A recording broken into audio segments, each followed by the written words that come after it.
नमस्कार जी, आप सभी को आपका हमारे चैनल में स्वागत है। आज हम सुनेंगे कामदा एकादशी की कथा।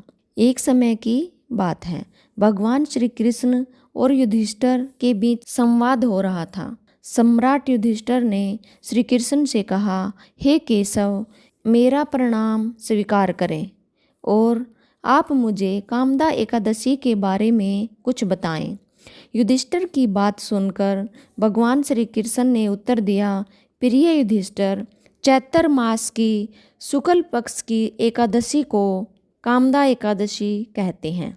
इस व्रत का पालन करने से समस्त पाप नष्ट हो जाते हैं और इस व्रत को नियम पूर्वक करने से पुत्र रत्न की प्राप्ति होती है।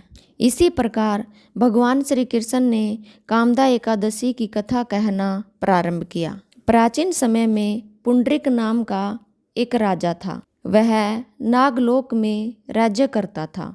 उसका दरबार किन्नरों व गंधर्वों से भरा रहता था।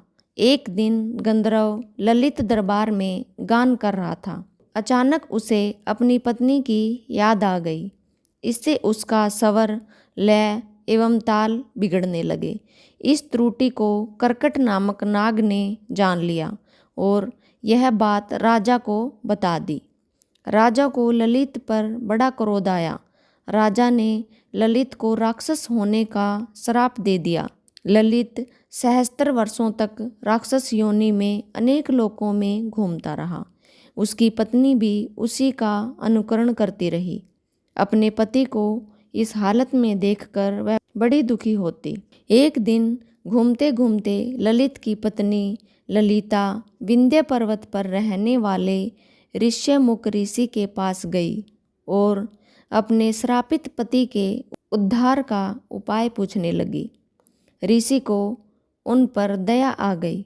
ऋषि ने चैत्र शुक्ल पक्ष की कामदा एकादशी व्रत करने का आदेश दिया।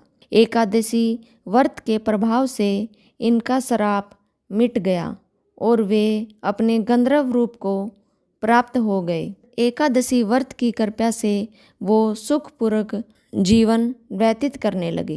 हे युधिष्ठिर, संसार के कल्याण के लिए मैंने आपके सामने इस कथा का वर्णन किया है। इस व्रत की कथा को सुनकर हमें ज्ञात होता है कि कभी कभी छोटी छोटी भूलों की बहुत बड़ी सजा मिलती है। ऐसे में यदि हम साहस और धैर्य से काम लें तो उन पर विजय पाई जा सकती है। इसलिए हमें चैत्र मास में कामदा एकादशी का व्रत अवश्य करना चाहिए। इसे हमें मनचाहा फल प्राप्त होता है। जय श्री हरि विष्णु।